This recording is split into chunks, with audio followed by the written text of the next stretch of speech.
Keith, Errol Benson, welcome to SABC News. It's good to have you. It's good to be here. You are part of a group of black alumni from Harvard University's Advanced Leadership Initiative and a senior fellow at the institution who wrote a letter to President Ramaphosa congratulating him on his White House meeting with President Trump, calling it a great act of statesmanship. Speaking here in your personal capacity, what were some of your key takeaways from that meeting?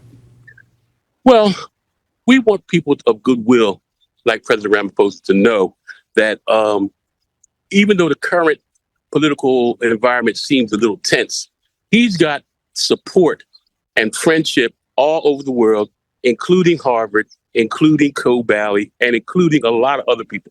I'm here right now on Harvard's campus for Alumni Day. That starts tomorrow. And the buzz is how finally people of goodwill are coming together in a way we hadn't before. So in a crazy kind of way, all of this chaos is going to end up being a good thing on the world stage, because what I think is going on is the racism and the white supremacy that was tolerated in America as just part of the fabric, now it's shown how malignant it can be and how dangerous it can be.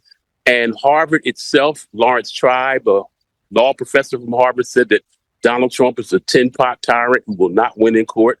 I'm seeing people on the ground move in such a way that I have not seen in my entire life, literally since the civil rights movement. And I think ultimately good is going to come from this. And we're just proud of the president of South Africa, how he handled himself in what everybody could see was a difficult situation. And we just want to let him know how we felt about that. So let me ask you this. What was your reaction to the accusations leveled against South Africa of white genocide being perpetrated against Afrikaners in South Africa and the subsequent executive order that resulted in the expedited pathway to refugee status for Afrikaners and, as we understand it, a potential citizenship in the United States now? Well, white supremacy writ large is built on a lie. So to sustain it, you're going to have to continue to lie. You're going to continue to feed it lies.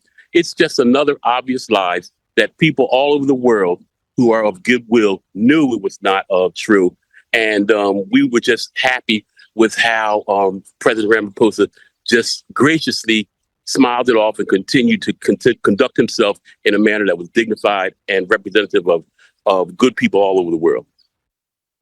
The letter also praised President Ramaphosa over his affirmation of the validity of issues around diversity, equity and inclusion that has almost become a curse phrase in the United States these days. You might also know that South Africa's theme for the G20 presidency this year is solidarity, equality and sustainability, a theme that has been criticized by the U.S. Secretary of State Marco Rubio as cover for DEI. What's your reading of this pushback against DEI in the United States? I literally hate to be a broken record, but I want the people, my good friends and family from South Africa, to understand that when something is built on a lie, white supremacy and racism is built on a lie, you have to feed it lies in order to continue it.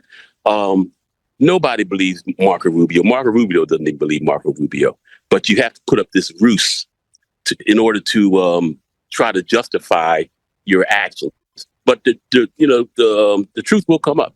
The truth pressed down will rise. So we're optimistic in America. I wanted personally, not speaking for any group, I personally wanted President to know that America is optimistic. We want our South African brothers and sisters to be optimistic and literally start preparing for the better day that's on its way, because America is going to deal with this problem, and the good is going to prevail. And I'm just very excited. I was hoping that President Ramaphosa knew that we're excited, and with him, as is many people in many organizations worldwide. What's your sense of how Americans writ large are reacting to this dynamic between South Africa and the United States? And how's the media covering it? The commercial media could do a better job. But we have a lot of independent media that's doing an excellent job. And like I said, they are bringing all people from all walks together, the educated, the uneducated, the poor, the rich, but just people of positive good nature, which do outnumber the malignant people. And finally, we're coming together. And that's the part that I keep seeing. And that's what's buzzing on Harvard's yard right now. And I'm looking forward to getting involved tomorrow morning at 9 o'clock with our Harvard Alumni Day. And because this is the big subject and big It's the big thing right now, how we're going to win in court and win at the ballot box in the next midterm and in the next presidential election. You're the founder of the Department of Peace, a Camden, New Jersey-based empowerment and social change initiative dedicated to fighting inequality and poverty in one of America's poorest and most violent cities. Issues a democratic South Africa is also grappling with today. Right. What can Camden and South Africa learn from each other? Oh, a lot. I'm actually just finishing up a book that my good friend Dr. Cornel West did the foreword to, and it's called The Art of Peace, Martin Luther King's blueprint for life. And it literally talks about the way we were able to transform an entire community. And I would love to come over as a guest of Ms. Mendensela to my South African and just talk with the people in Stellenbosch or wherever and start a dialogue that I think would strengthen and encourage and inspire both nations.